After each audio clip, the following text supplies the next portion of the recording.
Butereevu wasuzote mulungi atulaba ku program Kingdom Touch olunaku olwaleero ennaku z'omwezi 11 omwezi ogw'omusanvu omwaka 2026. Nze Munasingo Mary Namirimo ne program Kingdom Touch tugenda kubeera butereevu wano ku KTV ate era butereevu ne ku mpewo za 93 Kingdom FM tugenda kubeera butereevu ku mikutu gyaffe gyonna emikwanira wala Kingdom TV.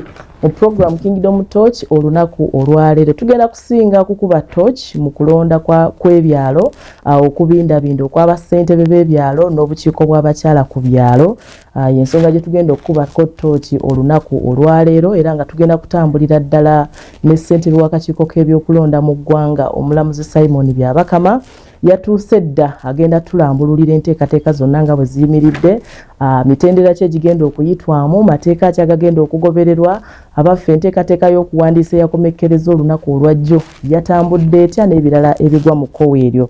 Nga tetunnaba kutandika njagala kutegeezaako nti amawulire mangi nnyo ageefuze wiiki eno era nga gamu ku go mwe muli eggulire erya omubaka Muwanga Kivumbi eyali omubaka wa Butambala yali yaweereddwa bbeeru naye oluvannyuma kigambibwa nti ate yazzeemu n'akwatibwa. Gakyatambulira tukyagalondoola nga bwe tutera okukola mu mawulire gaffe amalindirire. Tujja kubanga ensonga eyo twongera ogittaanya okuwandiisa nga bwe nkugambye eri abo abeegwanyiza okwetaba mu kulonda kw'erosi kwakomekkerezeddwa olunaku olwajjo. Kwatandika nga 6 ye Mande ya Sabbiiti eno ne kukomekkerezebwa ku Lwokutaano olunaku olwajjo nga 10 era enteekateeka zaatambudde kinnawadda mu bitundu by'eggwanga ebitali bimu. Mu Parliament waliwo ennongoosereza ezaagala okuleetebwa ababaka ku ludda abeekuusa ku kisinde kya PLU ez'okulaba ku butya engeri Leader of Opposition gyalondebwa mu Parliament. Bo bagamba nti ekyokuba nti ekibiina ky'ebyobufuzi eky'oludda oluvuganya ekisinga ababaka abangi mu Parliament okuba nti kyekifrontinga Leader of Opposition balaba nga tekiri fair, kyetaagisa okuba nti buli mubaka wa Parliament ku ludda oluvuganya ne bannamunigina alina okuweebwa omukisa okusalawo kwani alina okubakulembera. Nsonga nnyingi nnyo twalabyeko n'akabenje ka bbaasi bambi abaana b'essomero babadde bagenda mu field work. Bbaasi eno yakoze akabenje n'eggaali y'omukka era okukakana ng'omu ku babadde mu bbaasi afiiriddewo. Abayizi ne bavaamu nga banyiga biwundu. Mawulire ga nnaku nnyo, tusaasira families n'abaana abali mu bulumi obw'ekika ekyo n'abafiiriddwa bambi ow'eŋŋanda waabwe oyo omukyala yafiiridde mu bbaasi mu kabenje ako. Ne twongera okusaba abakozesa enguudo naddala basaabaza abaana baffe nga bagenda mu bintu ng'ebyo okwongera okubeera abeegendereza n'okukozesa obulungi amakubo okugoberera amateeka ewayita eggaali y'omukka olina okumanya nti osooka n'oyimirira n'olaba obanga tejja obanga tewali mbeera yonna n'olyoka oyitawo ekitaagobereddwa mugoba wa bbaasi eno. Kibi nnyo, kibi ddala. Ate ng'ebunaayira Ayatollah Ali Khamenei eyali omukulembeze wa Iran ow'oku ntikko yaziikiddwa olunaku olwajjo namungi w'abantu. Naye ekyamawulire ekikulu ekiriyo nti mutabani we ate yamuddira mu bigere teyalabiseeko mu kukungubaga wadde ku mukolo gw'okuziika, ekiteekawo ebibuuzo ebingi. Wano ku CFC omulabirizi Dr. David Livingstone Kiganda yakomyewo ku butaka oluvannyuma lw'akabanga ng'ali mu ggwanga erya Brazil aliisa abantu baayo ekigambo. Yakomyewo ne maama ku ssaawa nga 9 ez'olweggulu n'aba ng'akomawo wano. Twagala omukulisaayo n'okumwebaza okutambuza ekigambo kya Mukama Katonda obwenkanidde awo. Ne tukugamba nti Bishop tukusabira ensi yonna ebe nga esobola okufuna ku kigambo kyo nga naffe bwe tuzenga tukifuna. Munasingo Mary Namirimo tugenda kutandikirawo n'omulamuzi Simon Byabakama agenda kuba akulamusaako ate n'oluvannyuma atunnyonnyola enteekateeka z'okulonda bassentebe baffe ab'ebyalo. Programu etambudde etya, biyimiridde bitya, biki bye mulina okugoberera ggwe omulonzi, biki by'osaanidde okumanya. Kye yatusensa okulaba. Weebale nnyo Mary. Njagala kubuuza abantu bonna abalaba KTV Mukama yeebazibwe mwasuze mutya abasebo ne bannyabo. Twebaza Mukama atuwadde obulamu olwaleero n'obuyinza okusobola kukola byonna ebitukola. Tumuwenga ekitiibwa ssaawa zonna. Now njagala n'okwebaza KTV olw'okunzikiriza era okumpa omukisa guno okubeera ku mpewo oba ku TV okwogerera eri bannayuganda bannange abeewaddeyo okwenyigira mu kulonda kw'obukiiko w'ebyalo n'obukiiko bw'emiruka ate nga n'obukiiko obw'abakyala okutandika n'obw'ebyalo n'okutuukira ddala ku ddaala ly'eggwanga lyonna. Naye nga Mary nga sinagenda kwogera ku biki wawe tutuuse mu puroguramu eno, njagala kusooka kutangaaza kiki ekifuula obukiiko buno bukulu nnyo obwankizo mu bulamu bwaffe. Kiki ekifuula obukulembeze bw'ekyalo okuba obwenkizo, obukiiko obukulembera ebyalo. Obukiiko obukulembera ebyalo kubeera bwankizo mu bulamu bwaffe oba mu bitundu byaffe. W'otunuulira amateeka agakwata ku gavumenti z'ebitundu, Local Government Act, njagala abantu bategeere nti waliwo tugambe obukiiko bwa mirundi ebiri ku kyalo. Ekisooka waliwo kituyita village council. Kati village council oba akakiiko k'abatuuze mu kyalo oba akakiiko k'ekyalo, mwe muli buli mutuuze yenna Omuna-Uganda alina emyaka 18 n'okugenda waggulu ng'ate abeera oba awangaalira oba mutuuze mu kyalo ekyo, ate nga yeewaddeyo nga yeesaliddeko nti nange njagala kubeera ku kakiiko k'ekyalo, kabayita village council. Ani akalonda ako kye? Kati village council ye mutuuze yenna mu kyalo asalawo n'agamba nti nange njagala kubeera ku kakiiko k'ekyalo kyewaffe. Kati puroguramu gye tubaddeko y'okuwandiika abatuuze b'ekyalo, abo be abatuuze oba abantu abawangaalira mu kyalo ekyo abasazeewo ngu njagala kubeera ku kakiiko k'ekyalo oba village council. Naye village council eyo erina kubeera na kakiiko k'obukulembeze bw'ekyalo.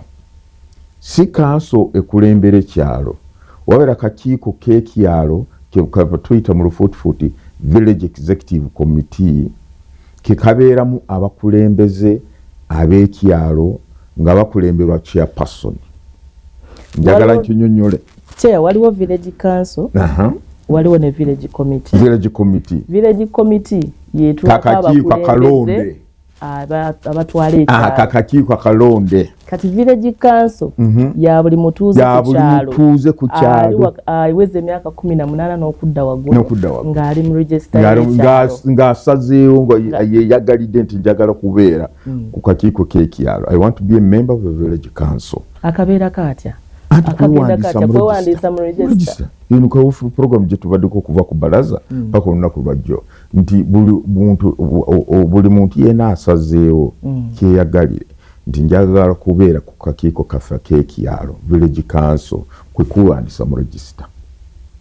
Kati ennaku 28 olunaku lw'okulonda nti ani agenda kulembera akakiiko kaffe k'ekyalo village council nga chairperson.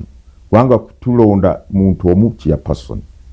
Ani agenda tukulembera ku kakiiko kali executive committee y'ekyalo. Akakiiko akafuzi. Akafuzi webale nnyo. Akakiiko akafuzi. Ani agenda kulembera akakiiko kafuzi k'ekyalo village executive committee.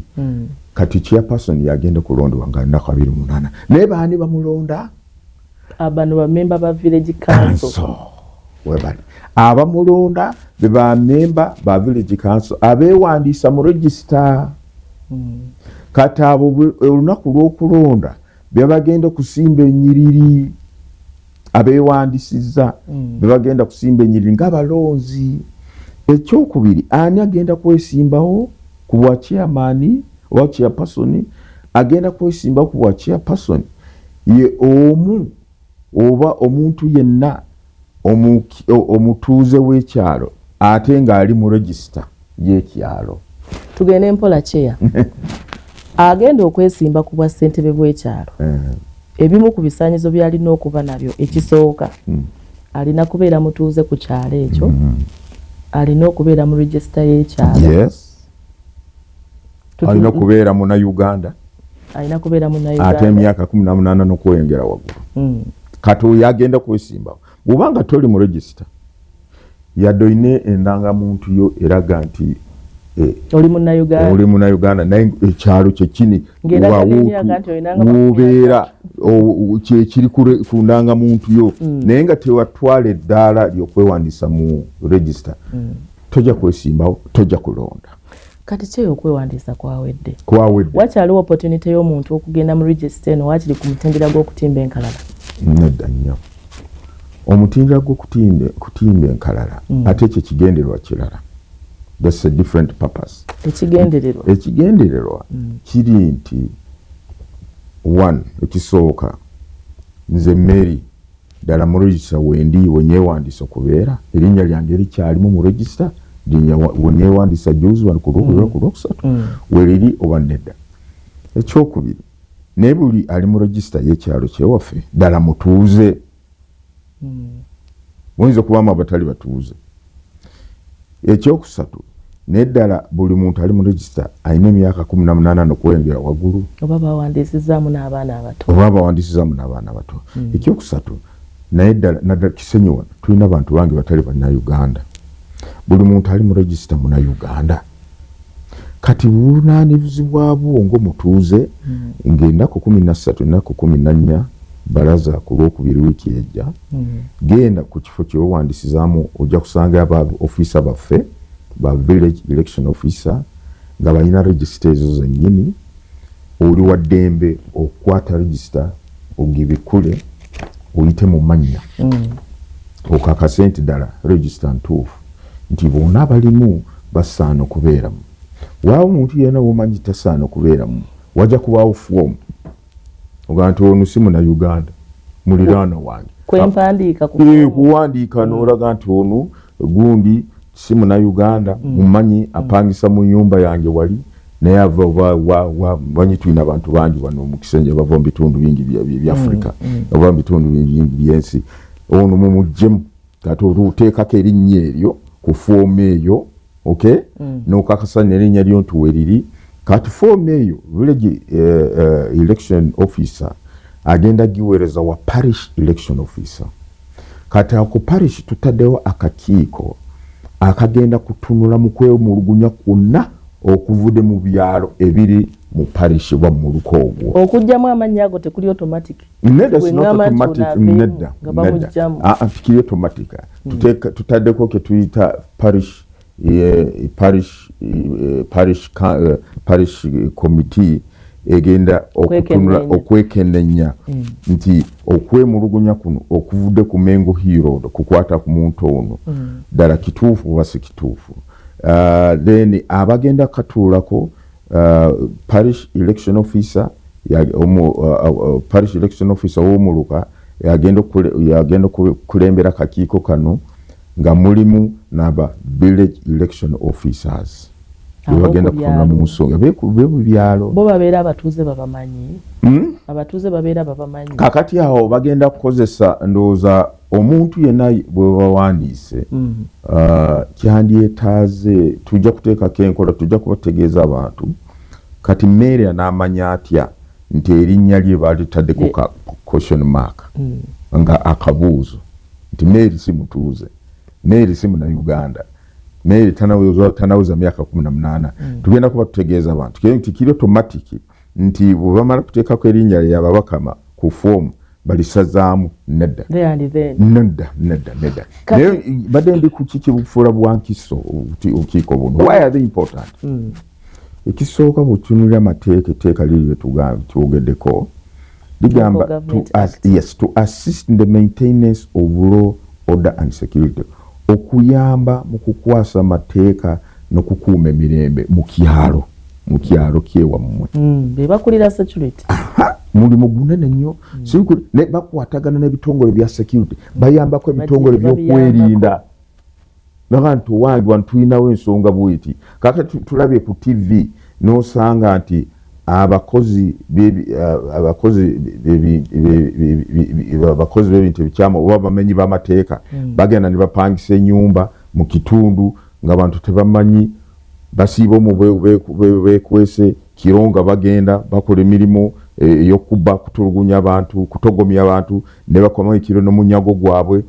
Kati akakiiko k'ekyalo kyalina obuvunaanyizibwa okulondoola buli muntu yenna abeera mu kyalo muntu wa kika ki muntu wa ngeri ki bategeeze ba security wano tulinawo tuteebereza nti abantu wano ndi basi batuufu obuvunaanyizibwa bukulu nnyo mmeri ensonga y'okubiri nti to initiate, encourage, support and participate in self-help projects and mobilize people, material and technical assistance in relation to self-help projects.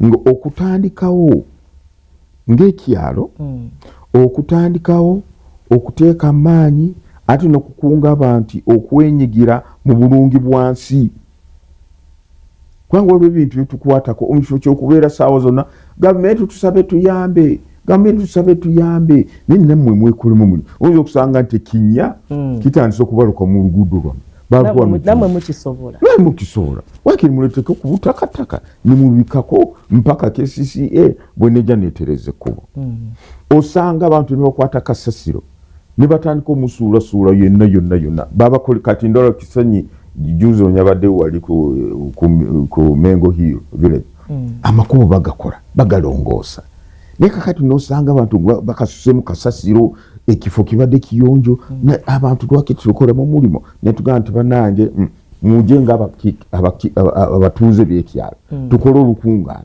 kasasiro ngayitiridde tukoze tutya mwekolemu omulimo gavumenti esange nga mulina byemukoze buvunaanyizibwa bwerosi ensonga yokusatu at the village level ku kyalo to vet and recommend persons in the area who may be recruited into the UPDF, the Uganda Police Force, and Uganda Prison Service, and local defense units. Ku ddala ly'ekyalo obukiiko bwe busemba Mary asaana yingire amagye g'eggwanga oba ekitongole kya poliisi oba ekitongole ky'amakomera. Can you imagine obuyinza obwo tebulina kansela tebulina district chairperson tebulina MP tebulina minister nebulina ani LC bebatumanyi webalinyireyo kikulu nnyo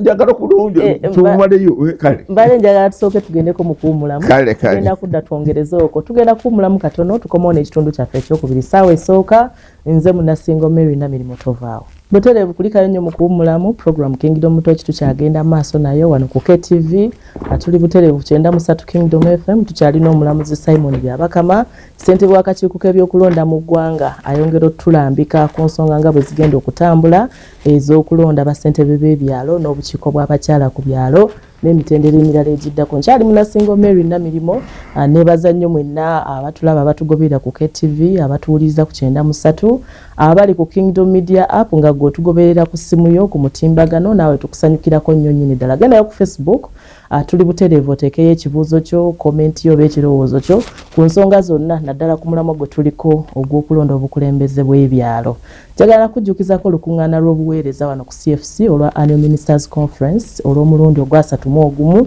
lugenda kubeerawo okuva ng'ennaku z'omwezi 26 omwezi guno paka ng'ennaku z'omwezi 2 omwezi ogw'omunana tosubwa Prophet Ebenezer Akonai okuva mu ggwanga eri Ghana agenda kuba kuwa obunnabbi n'abasajja ba Katonda n'abakazi ba Katonda ab'amaanyi bagenda tukulemberamu mu lukuŋŋaana olwo mu conference eyo y'ennaku ezo tujja kubanga n'enteekateeka za mirundi ebiri olunaku byonna nga bwe tujjanga tubikugamba weeteeketeeke akadde kaweddeyo nze Munasingo Mary Namirimo chair tugenze mu kuwumulamu ng'okyatulambululira obumu ku buvunaanyizibwa bw'obukiiko buno obw'ebyalo na lwaki bukulu buli muntu yandibadde amanya emigaso gyabo. Twabadde tukomye ku obuvunaanyizibwa namba 3 obw'okusemba abaagala okwegatta mu bitongole ebikuumaddembe n'ebyokwerinda. Enkizo ya kana eyokuna nti serve as the communication channel between the government, the district or higher local council and the people in the area. Nti buteekawo omuwaatwa wakati wa gavumenti n'abantu b'omu byalo gavumenti oba disitulikiti oba ekitongole kyonna eky'obuyinza kiri waggulu obukiiko bw'ebyalo is the communication shuttle bw'emuwaatwa ebintu ebyo si byabakama biri mu mateeka akawayiro 49 eteekera evuga government z'ebitundu oba Local Government Act Section 49 bw'oba olirina genda osomeyo. Kyeya mu bufunze kitegeeza abantu ba bulijjo wansi ku mutendera gw'ebyalo bwe babeera n'ebibaluma babiwa bano abakulembeze baabwe abeerosi ne babitwala gye birina okugenda nti ne waggulu wabaayo enkoleze erina okuteekesebwa mu nkola bano abantu ba wansi basooka biwa beerosi bo ne batuusa obubaka ku byalo.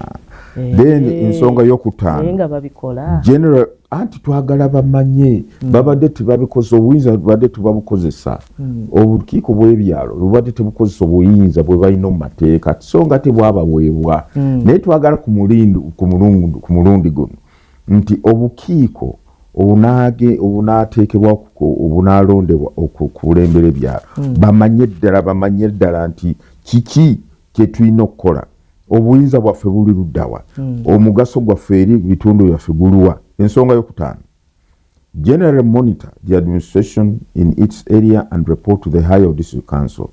Okulondoola obukulembeze okutwalira wamu okulondoola obukulembeze mu kitundu mu kyalo kyewammwe then mukole repooti eri district mugambe mu kyalo kyewaffe obukulembeze bubulamu mu ngeri bweti and so on and so forth. Ensonga y'omukaaga generally monitor projects ulira kino Mary generally monitor projects and other activities undertaken by the government, local governments and non-government organizations. Ndi okulondoola projects zonna oba programs zonna government zebetandiseewo betaddewo nga parish development model emyoga n'ebirala byonna. LC avunaanyizibwa okulaba nti PDM tatambudde bulungi mu kitundu n'alondoola. Anti kubanga kati Mary jukira nti esente zino tibakuwadde za kulya buli bakuwadde ozikozese okolo esente ofuuke omugagga ove mu bwavu. Kyova laba nti PDM coordinators be bomuluka bakuba chairperson bemuluka parish.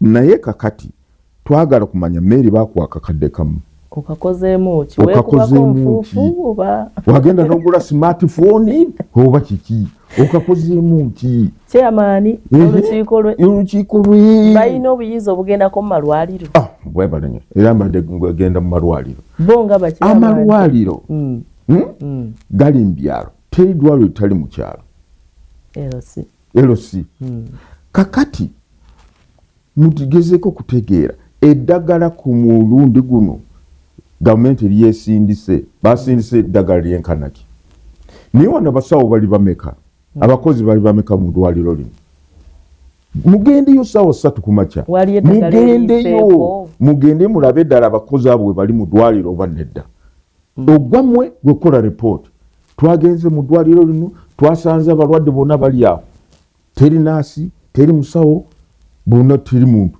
mukole repooti kati mwagala gavumenti bakolereze obuyinza bubawadde ebintu ebibakoledde bazimbye amalwaliro n'ebirala byonna kati namwe mwekolemu omulimu mubwina mu mateeka nti mulina okulondoola service delivery obuweereza bwa gavumenti mu kitundu kyewaffe butambula butya. Naye kyebyo omuntu asobola okubikola yalina obuyigiriza obumala abantu bano mwabibajjako ebyo ajja yajja tugamba tasobola nakusayinira wakinkumu webale nnyo maame kakati tugamba bw'otunula ebifo bino ebiriwo ofiisi tugambye tulonda chairperson tikyetaagisa buyigirize naye tugamba nti yadde obukulembeze bukiiko bw'ebyalo tebuliko buyigirize naye kakati naawe omuyigirize oba oli musawo oba oli ani beera ku kakiiko k'ekyalo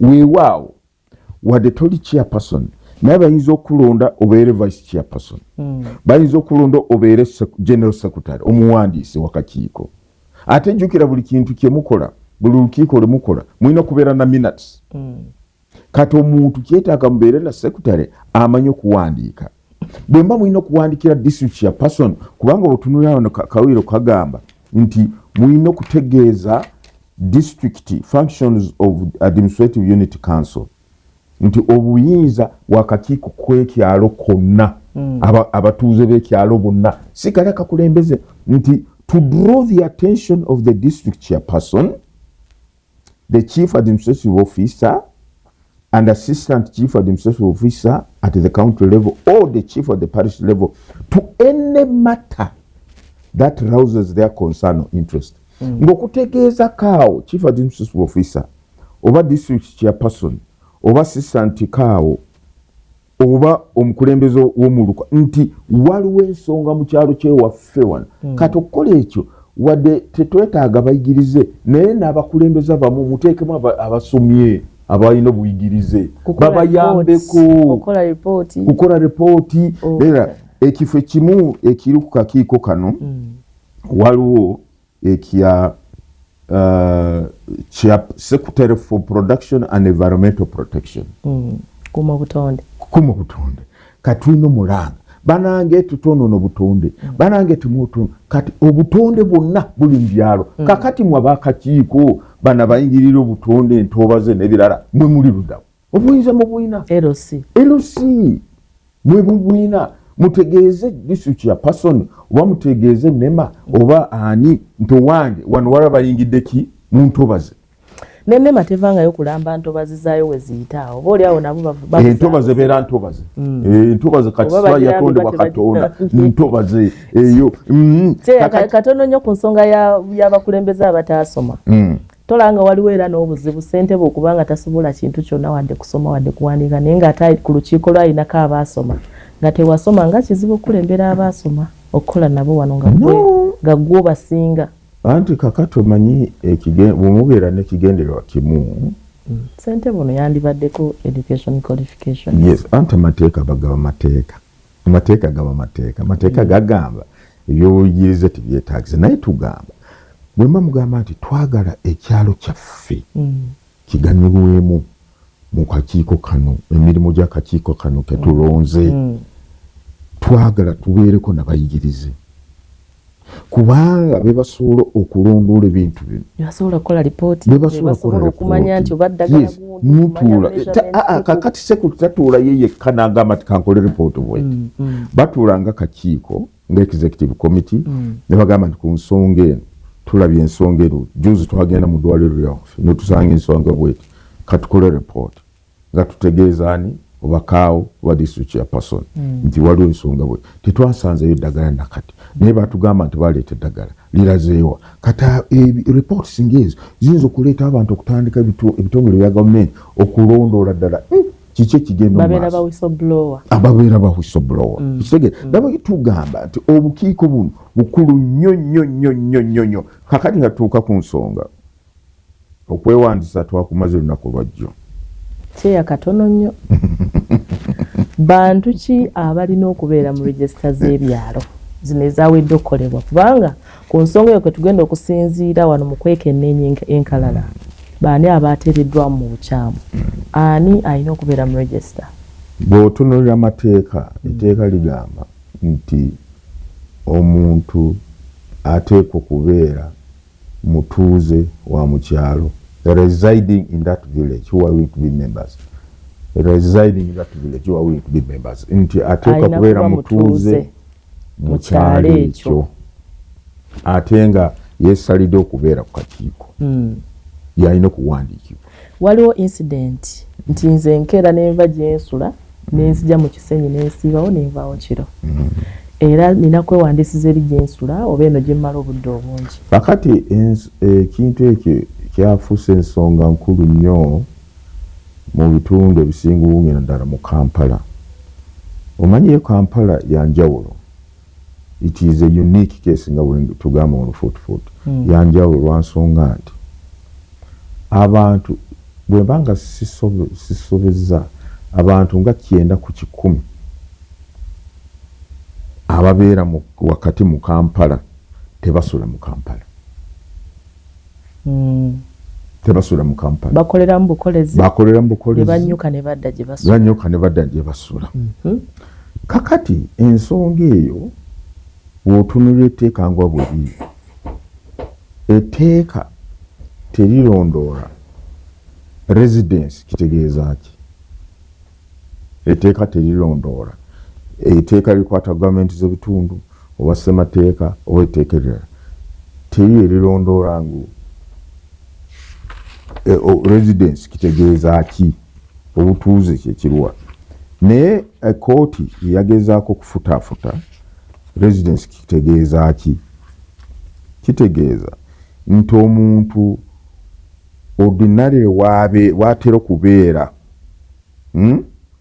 nti wagamba nti walina obutuuze nga olaba nange oluganda ojja kunyambako. A person is deemed to be ordinary resident at such a place where in the settled routine of his or her life he or she regularly, normally or customarily lives. Okay? Nti omuntu mu bulamu bwo bwa bulijjo jasinga okuwangaalira obulamu bwa bulijjo jasinga okukola ki okuwangaalira. Kooti neyongera negamba nti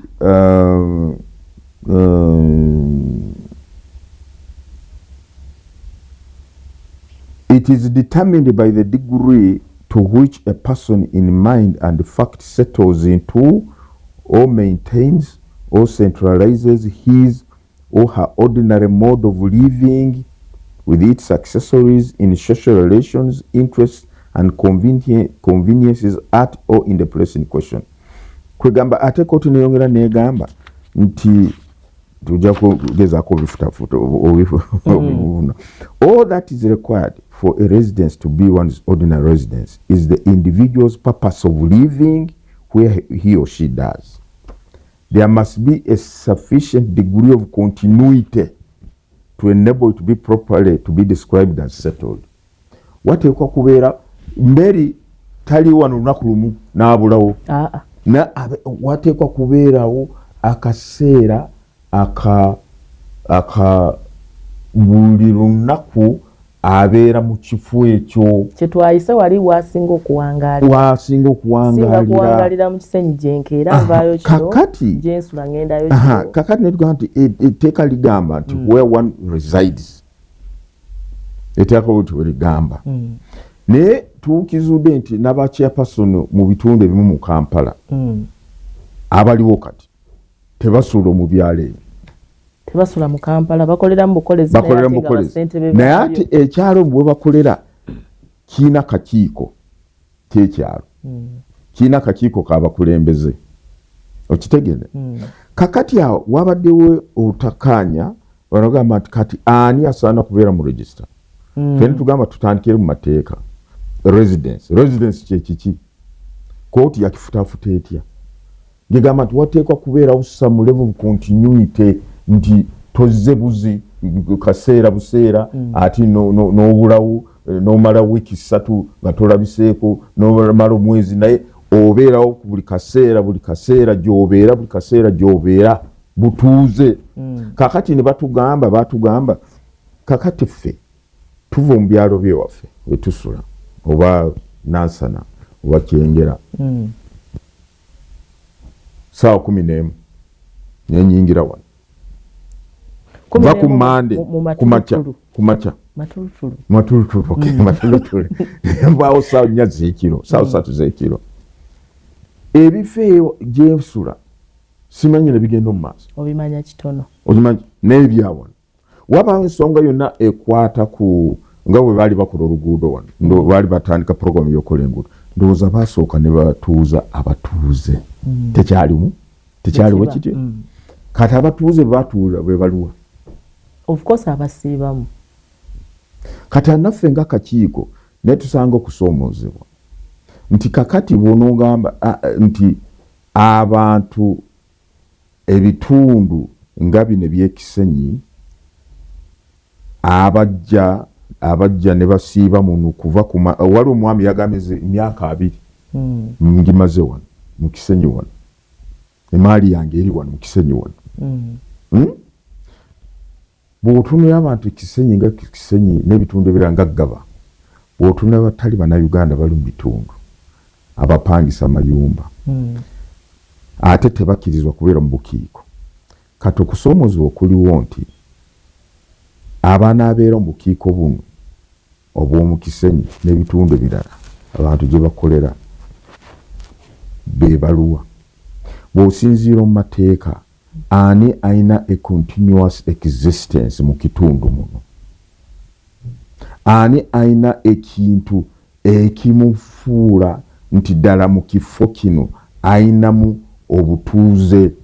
Kubanga omuntu bw'obeera na maali yo wano nga bukadde 20 ya bukadde 50 biki byonna oyingira ensonga ekusibamu. Oyina ensonga ekusibamu. Kakati ne tusanga okusoomoozebwa okwo ne tugaa nti kakati mpaka etteeka lino bwe linaalongoosebwa ne libeera specific nti wadde oyina emaali mu kitundu, wadde oyina bizinesi mu kitundu, wadde ebiseera byo byonna obimala mu kitundu tekikufuula mutuuze. Oyina kubanga osulamu. Kati fonna tugenda kutambula naki? Kati kye tutambudde nakyo nti tugamba nti ekyobutuuze yessira. The emphasis nti oli mutuuze kye kikufuula mutuuze. Kiki kiraga nti oli mutuuze. Abamu batugambye nti bw'otwala n'endagamuntu yange eragira ddala nti wano Kisenyi wenyewandiisiza.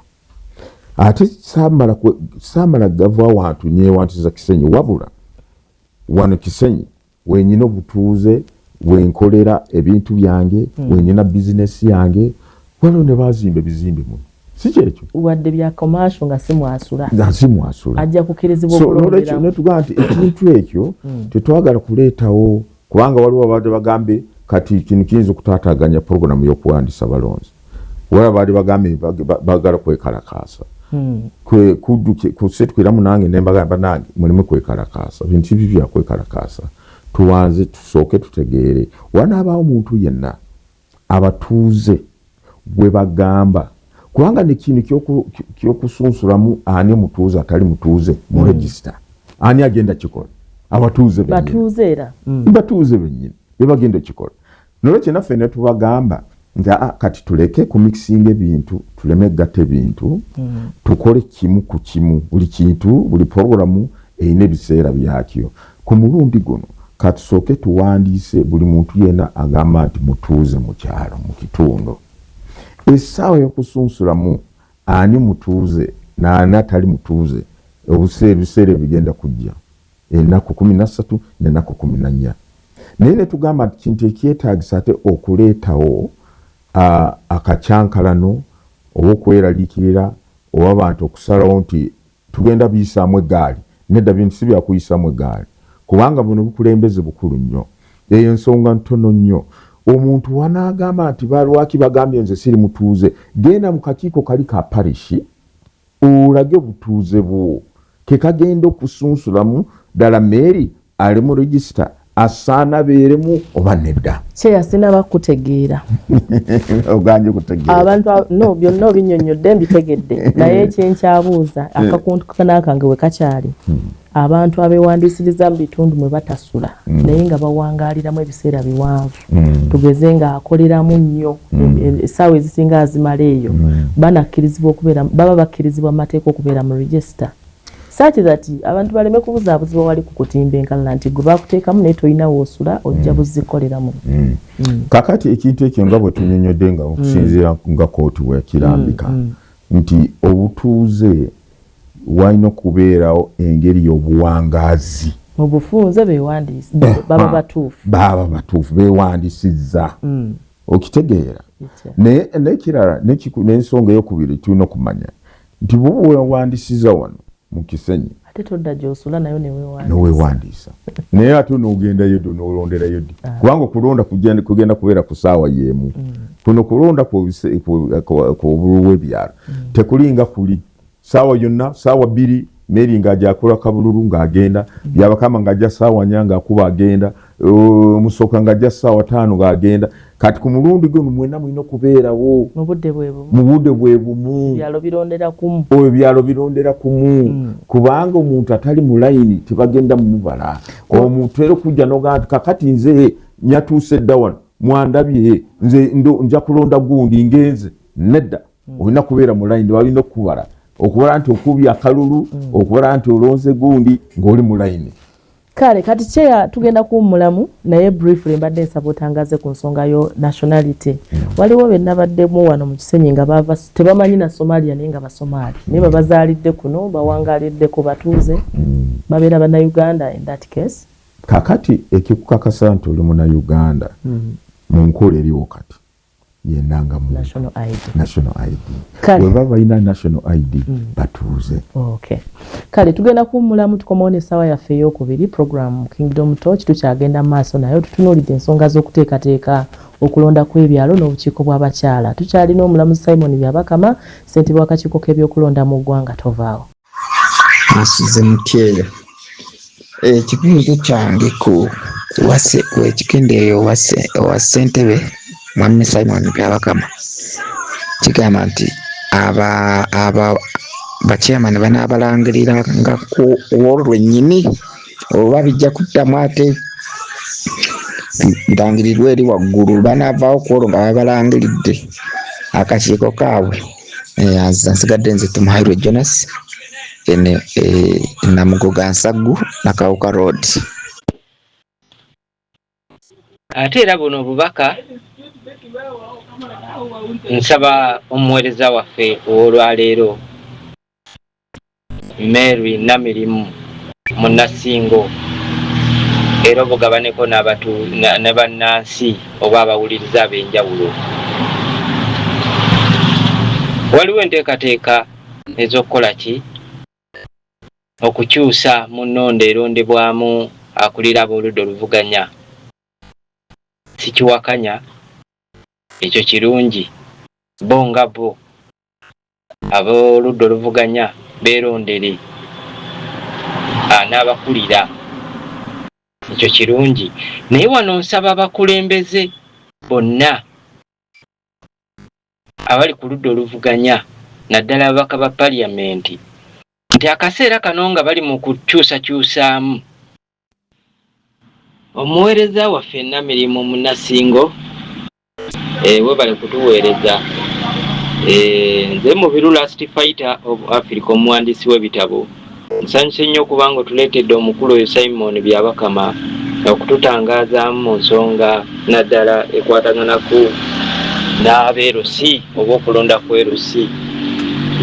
Nze nno nsaba omukulu oyo Simon Byabakama nti atuuse obubaka bwange era eri abalala bekikwatako nti oluvannyuma lw'okuba nga tumaze okulonda abakulembeze abo abakulembeze bonna abeerosi bakuŋŋaanyizibwe ng'oba ku magombolola basomesebwe.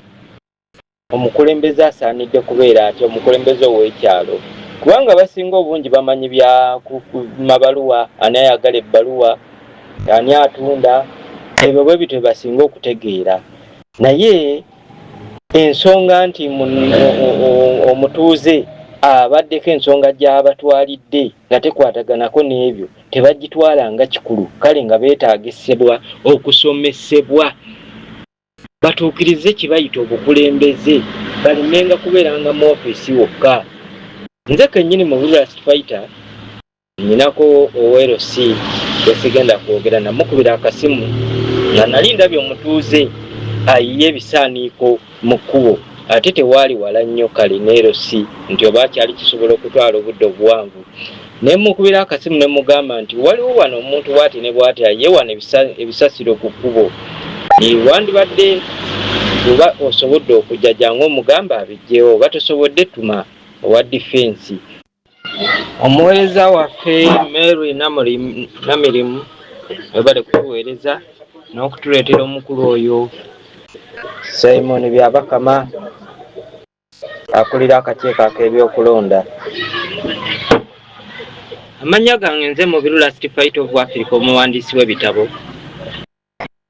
Nsanyuse nnyo okuwuliza omukulu Byabakama. Luterevu abo be bamu ku bayise ku namba yaffe ya WhatsApp nga bayisaako endowooza zaabwe ndowooza ssentebe baanukule briefly. Yes. Tulina ne bites endala ze twakoze. Kakati waliwo ensonga enkulu omwami yasoose yabuuzizza nti aba chairpersons aba n'abawangudde bagenda balangira olunaku olwo olunaku lulala ssebo kusinzira bwe bali kubuuza ekibuuzo ekyo okusinziira mu mateeka n'enteekateeka eriwo nti okulonda bwe kugwa nga babaze buli layini ya buli candidate bamaze okubala balonzi ekiddako kwe kuwandiika ebivudde mu kulonda ku DR form oba olupapula olukwata ku bivudde mu kulonda ku polling station.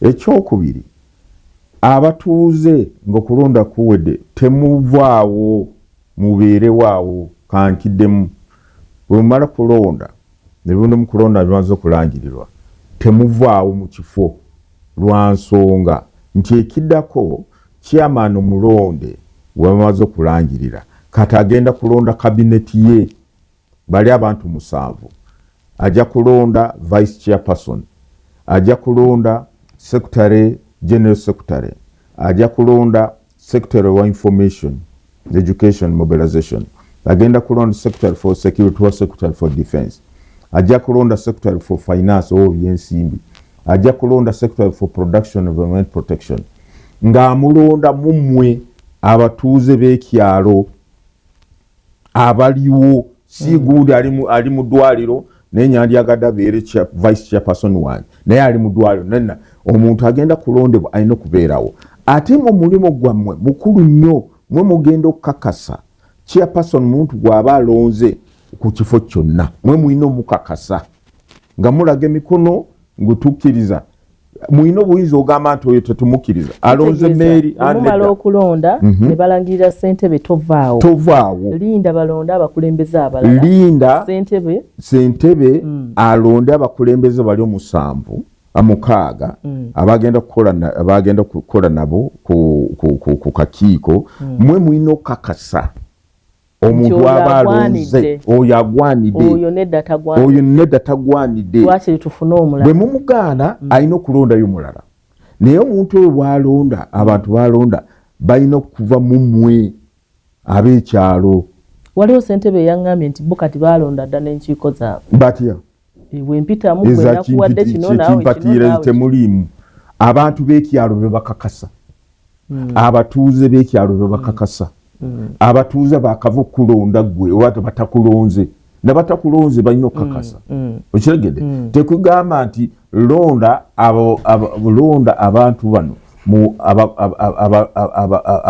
abakulonze bokka osobola okulonda wadde mubirikana naye mu kalulu nogamba jangu obeere vice lw'obulungi bw'ekitundu ate njagala kukakasa ekintu kimu nti waliwo amawulire ge tufunye nti waliwo aba chairperson abaliwo abeefuula banakyemalira tebayita nkiiko z'ebyalo asalawo yeka ekintu kyayagala kukola nagamba kino kikolebwe bwevaawo mu kitundu genda nedda ssebo ekyosalawo nga muntu omu kinnoomu nga chairperson mu mateeka tekikirizibwa kalina kubeera kakiiko kalina oba koramu bwebweeri kalina kubeera kakiiko n'ekintu ekirala etteeka ligambye nti ku bantu bano 11 abali ku kakiiko k'obukulembeze bw'ekyalo abantu 4 bateeka okubeera bakyala they must be women bana 1/3 bana balina okubeera bakyala nolweko gwe chairperson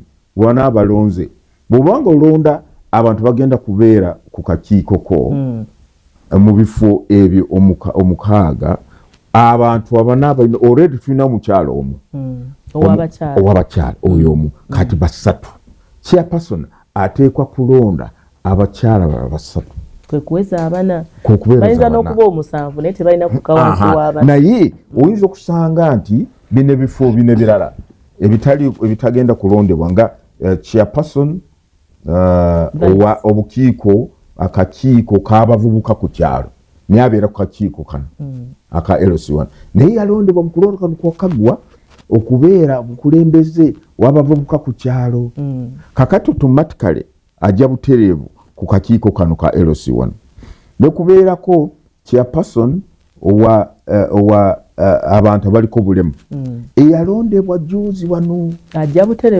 butereevu kakiiko kano abo si bakulondebwa chairman oba chairperson alondebwa ku lunaku olwo nikubeerako ne chairperson w'abakulu w'abakadde eyalondebwa luli naye ateekwa ajja butereevu ku kakiiko kano naye mu byonna gateko n'owabakyala naye mu abantu bano 11 abana bateekwa kubeera bakyala. Kale kyeya waliwo n'ensonga endala gya raisins awo ey'okusomesa abakulembeze. Yes, eyo nsonga nkulu nnyo ssebo mwami eyetefurante waati ssebo ensonga nkulu mwami mubiru gy'oraisins kituufu ba chairperson bateekwa okuyigirizibwa kiki kibalina okukola kiki kibasuubirwamu okusinziira naddala balina okugondera amateeka.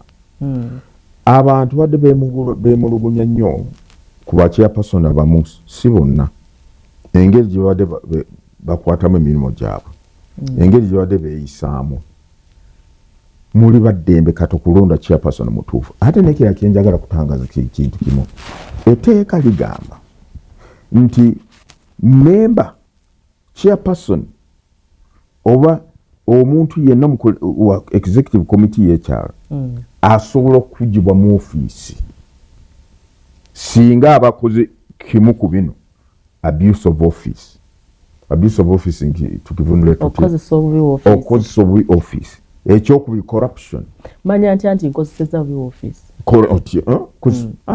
kakati woyise kintu n'ogamba nti ngambye galawo omulyango gwo ndagidde nze ssentebe kati ogwe kakiiko oli ssentebe kimwasoose kiteesaako ate gw'olina obuyinza ki ogamba nti edduuka lya gundi liggalwewo buli kintu olina okugondera amateeka akakiiko ke kalina okutuula kasale ku nsonga ekyokusatu corruption obuli bw'enguzi bagamba nti waliwo aba chairperson badde beekubaana n'ababbi b'ettaka n'osanyira Mary azize gula ettaka n'oteekako omukono ku ndagaano ye byabakama najja ku ttaka lyerimu naye n'omuteerako omukono ekyo kitegeeza ki incompetence tokola by'osuubirwa tosobolera ddala ensonga misconduct wekwata otya empisi embi empisi zitali mu biki empisi zitali buntu za buntu bulamu failure or refusal to implement lawful council decisions jukira nti ekyalo abatuuze b'ekyalo ba council batuula gwe chairperson n'oyita olukungaana lw'ekyalo abatuuze b'ekyalo ekyalo nikisalawo nti tugenda kukola bwe kiti mwebaga akakiiko kabakulembeze abantu 11 obuvunaanyizibwa bwabwe kuteeka mu nkola biri ebisaliddwawo ab'ekyalo naye bwomba temubitadde mu nkola eyo emu ku nsonga bayinza okubajja mu buyinza. Ensonga ey'omukaaga in the case of a chairperson failure to call a council meeting for more than 3 months without reasonable cause bw'otunula singa okukola audit yaba chairpersons abasinga obungi babadde tebayita nkiiko za byalo mu myezi 3 kati nako ensonga y'emu eyinza okujja mu ntebe ngwe nga chairperson tumaze omwaka mulamba toyitanga lukiiko lwa kyalo vaamu naye kiraga nti bw'oba omanyi nti Mary akozesa bubi buyinza kati bakugambye muntu wabanga akozesa bubi obuyinza temumuteeka mu ntebe oba mumugyemu ali corrupt kati olirikiye kulya enguzi omukulembeze agamba tulwanise enguzi kati buli omu agamba enguzi bamanyi nti gundi ono abadde wano akumpanya ebintu ogendayo okolera kintu kino sookoleete sente boziti ate okusinziira ku biragiro ebiriwo amateeka galiwo sirabanga mu local government bagamba nti Mary nga batabanamu ebbaluwa emukakasa nti agende bamuwe ndangamuntu asooka sasule sente obu buli bwanguzi tekitegeeza nti lwokuba nti sente zobasasula ntono nnyo nolwekyo weefeeko okyajinga sente zitakkirizibwa mu mateeka mulindirire paka gavumenti bwenegamba ba LC tubongedde ku kasente kyeya akadde katambula programu enaatera okukomekerezebwa naye nina byenjagala tuleme kubuuka ebibuuzo bikyali bingi waliwo ababuuza DR forms z'akalulu ka bonna aka 2026 ka president tugenda gendayo naye producer sooka otutereko ebirowoozo by'abantu bye twakuŋŋaanyizza okuwandiisa okwakomekereza olunaku olwajjo. Erinnya lyange nze Kawuma Susani Munnakibina of Uganda Chairperson Kasato to be negwanyiza basentebe obwa Kasato zone Kisenyi to Paris okusinziira ku nteekateeka nga wetambudde nze ng'omuntu ey'okwewandiisa nze ng'omuntu nja kwebaza ekitongole kya EAC kubanga ekisooka abasentebe babadde bakoze amateeka agaabwe nga bavudde ku mateeka g'ekitongole kya EAC naye babadde bavudde ku mateeka agagamba nti buli munnayuganda yenna akkirizibwa okwewandiisa mu kitundu mwava kasita abatuuze babeera nga bamumanyi ate nga aga mateeka bo basentebe babadde bagawaganyizza nga bawandiika abantu bo be balowooza nti be baki be batuufu naye twebaza bambi abakama nti wano mu Kisenyi tu twakubye omulanga n'aguwulira ne yesitula yennyini n'ajja era n'agenda ng'alambula zooni ez'enjawulo eziri wano mu Kisenyi tu n'alambika bulungi n'agamba nti omuntu yenna akkirizibwa okwewandiisa singa abeera ng'awangalira mu kitundu ekyo ng'abatuuze bamumanyi si nsonga ndaga muntu yeesoma Masaka oba Masindi naye ekikulu abantu bamumanyi n'olwekyo nze buno obubaka mbuweereza basentebe bonna abeesimbyewo tuleme kusika muguwa kubanga buli bwe tusika omuguwa kireetera okulowoozesa abantu baffe nti abasentebe baffe ate be tulinamu obwesigwa tebagenda kusobola tuweereza olaba bo bennyini batandise okwekuba era nze nkunga abavubuka bonna abavuddeyo okwegaaniza entebe z'obwasentebe kubanga edda twali kirowoozebwa nti chairman alina kubeera mukadde naye kati ekyo kyalongooka kati guno omulembe buli sentebe yenna nawabeera muvubuka asobola okukola ki okwesimbawo era twebaza nnyo eddembe President Museveni lyatuwadde ng'abavubuka n'okutuwa amaanyi ne skills okubanga twekkiririzaamu okulaba nga bwe tuyimirira mu nsi yaffe ne mu byalo yaffe tusobola okwesimbawo ng'abavubuka.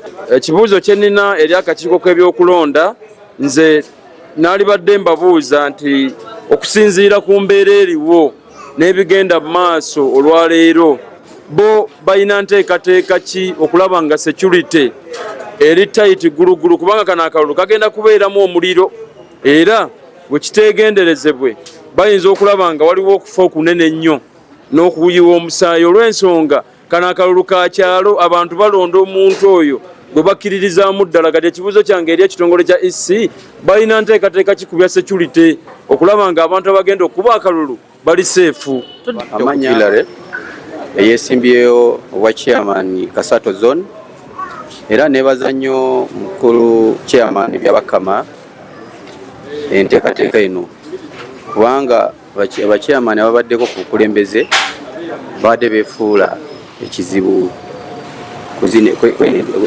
kuno obukulembeze bwabwe nga oli ajja n'agamba nti nonze asalawo alina okwewandiisa oba atalina kwewandiisa naye chairman byabakama yatuyambye n'ajja nejjo ewafano mu Kisenyi tu n'atulambika bulungi ennyo omutuuze yaani alina okwewandiisa yaani era alwanidde okubanga alonda yaani so twasimye nnyo ekintu ekyo era nga tuli basanyufu nga ffe abeesimbyewo abeegwanyiza obwa ssentebe n'ekirala neŋŋamba mukulu byabakama oba EAC kitongole kya EAC kikyandibadde kituyambako olunaku olw'okulonda batuwe security emala kubanga basentebe abaliko bateeseteese okuteekawo embeera besigaze mu bukulembeze. Amanya gange ze Muhammad Mohamed ndi mutaka ku myaka gye banzalidde muno n'emyaka 43 ne mu register eyo gyolaba ekitabo mwendi naye lwakuba tulinamu wano obusosoze kyova olaba Mwami Nkoyo oyo chairman Sunday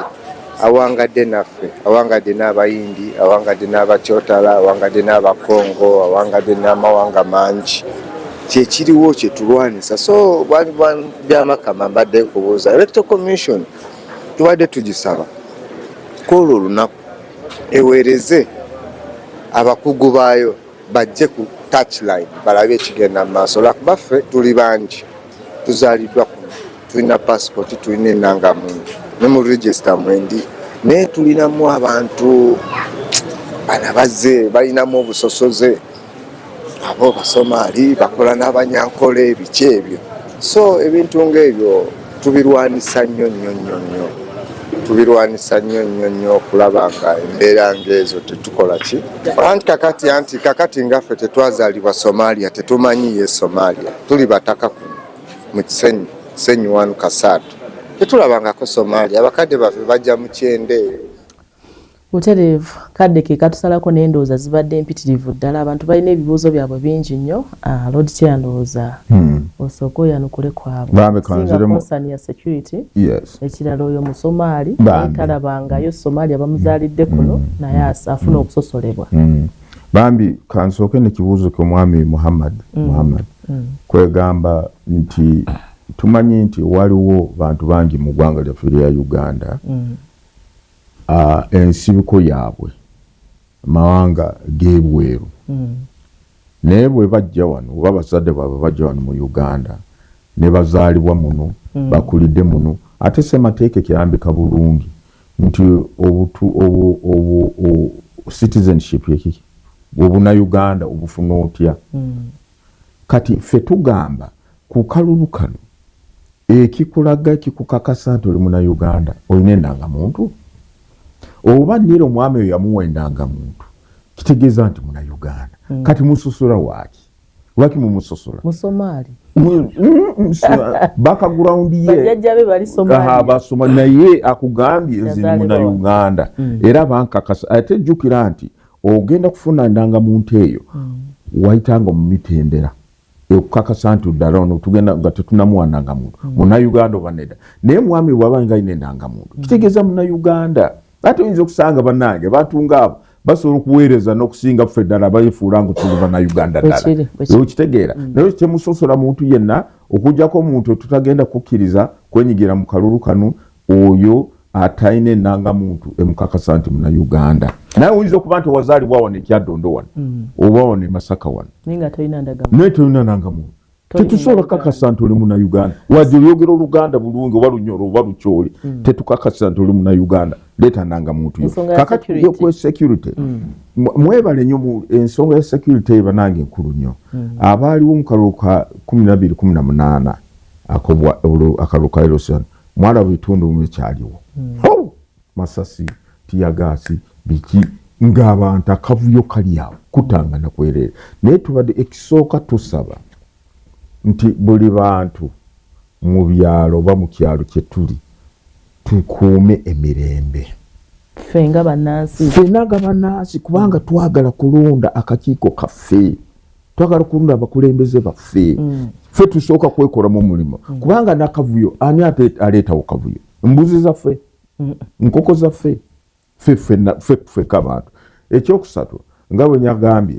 tugenda okukolera wamu n'ekitongole kya poliisi nti tulabe nti bannange akalulu kano katambule nga ka mirembe tetwagala kuba amasasi tetwagala tiyagaasi tetwagala okuba abantu kibooko lw'okuba nti muganya ogondera amateeka oba biki bino okugobererwa naye bwe kitugamba muleme kweraliikirira ebitundu naddala batugambye nti Kisenyi 2018 nyagenda ku Kisenyi ku lunaku lw'okulonda kubanga waliwo emitaawaana n'enyiyo oba nyagenda ludda Kisenyi nnene bannaye nyagende Kisenyi ekyali wali ng'embeera esajjuse naye abantu nengezaako okwogerera gye bali nengerezaako bakakali naye buli omu ng'atabuse buli omu ng'ataamye ngalinga njuki nolwekyo tugamba ku mulundi guno twagala kwewala ebintu ebyo byonna era tugenda tuva wano tugenda kukwatagana ekitongole kya poliisi tugambe bannange mukole kyonna kisoboka tukuume emirembe n'obutebenkevu. Lord Chair, ebibuuzo ebirala bingi naye katubyerekereza akadde katuweddeko DR forms ez'akalulu ka 2026 akaba pulezidenti zibiruddawo abantu bazibuuza tebaziraba kakati bye wali olangirira walinga obijjawa ebintu ebyo kwegamba weebale nnyo okuleeta ekibuuzo ekyo DR forms afuuka DR form bw'otunuulira amateeka ffe ng'akakiiko tugamba twatuukiriza amateeka ge katugamba ebikwata ku DR form eteeka ekisooka ebitulangirira oba returning officer ku district tally center oba kakiiko byokulonda chairman ku national tally center bivaawa sebo nyabo atulaba biva mu polling stations mu Uganda yonna akalulu akawere twalina police stations 5,400 n'omusobyo ebyali bitwalangira kuba ku district wani awangudde oba ku national tally center byali biva mu polling stations za buli kitundu kyonna mu ggwanga DR form eteeka ligamba nti okulonda bwekugwa omulonde saba presiding officer ayina kujjuza bikingo okubala obulunga kuwedde nga ba agents ba candidates we bali buli omu ng'alaba musana tukutuku baba baze musana ebivudde mu kulonda ayina obiteeka ku DR form. Candidate Mary afunye obulubwe buti, candidate Byabakama obulubwe buti, candidate Okelo obulubwe buti.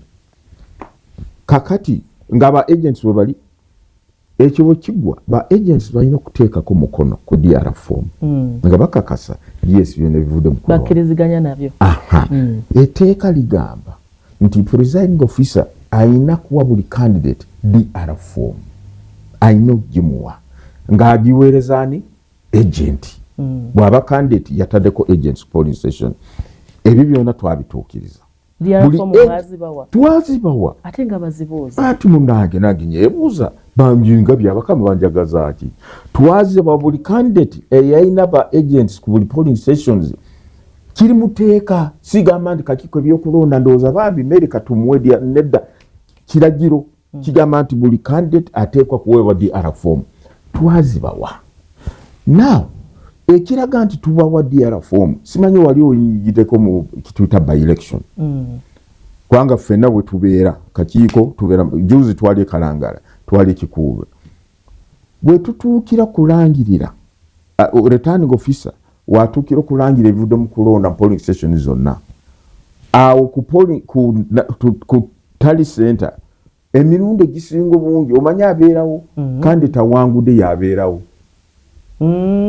alangiriddwa yabeerawo eyawangudde yabeerawo agenda kulangirira nga awangudde yabeera ku tally center bali banne tebabeerawo kisoboka okuba nga bakitegedde batya yakitegedde atya abatalangirirwa tebagendayo okufuna DR form nedda kyengezaako okulaga nti returning officer watuukira okulangirira biki ebivugudde mu kulonda mu constituency oba district buli candidate aba bikitegedde buli candidate aba akimanyi buli candidate aba amanyi obulumeka bwafunye kyovora bututuuka okulangirira muwanguzi yaba aliwo yekka abanne babasatu tebabeera lwaki baba babifunye dda n'olwekyo buli mu DR form kakati batugamba nti mutulage DR form amateeka gagamba nti akakiiko k'ebyokulonda kanaayanjulanga kanaalangiriranga ebivudde mu kulonda ate ne babiteeka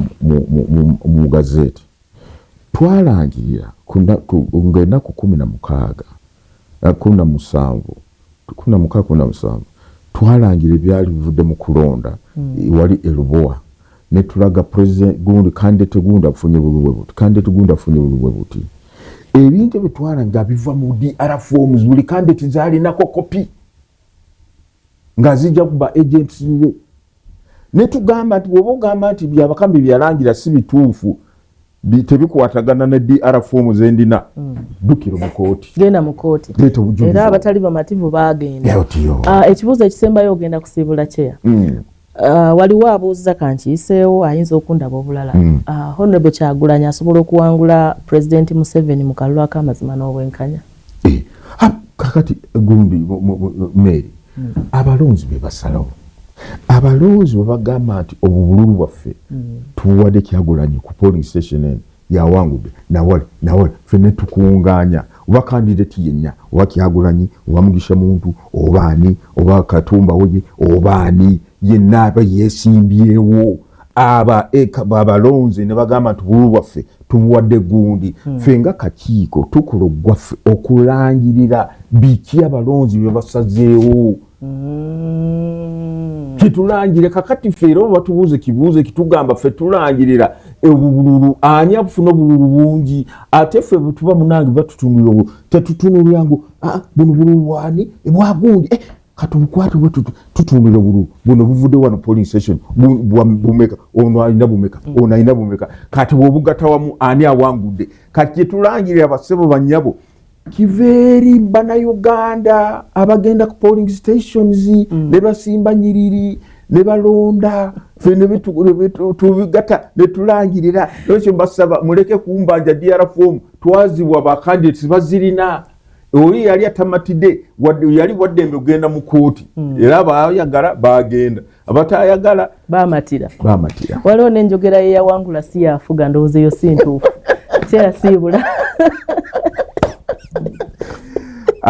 basebe ne banyabo abatulaba kusooka era njagala kwebaza Kwansuso KTV ne Kingdom FM mwebale nnyo kumpu mwaganya guno okwogera eri bannayuganda banange era nsaba kintu kimu bannange bannayuganda nga tusiibula twagala eggwanga lyaffe olaba ebadde South Africa bannaffe bakomyewo wano n'ebitundu ebirala bya Africa teri ggwanga erisinga eggwanga lyewamu naddala ffe mu Uganda wano tulina abantu bange batali bannayuganda naye olabye nga tubatwatako ndi mutuviire lwaki Uganda nsi esingayo mu mawanga gonna Katonda yatonda eggwanga lyaffe nga lyanjawulo tukwagale eggwanga lyaffe tusonyiwagane tukolere wamu tumanye nti teri ggwanga ddala Uganda we tunayonoona eggwanga lyaffe nerikwata omuliro netulyonoona tunaddukira wa nga Uganda bwagikola repair nalwe Katonda bakuume tubeere nakalulu k'emirembe bakaba chairpersons obukiiko bw'abakyala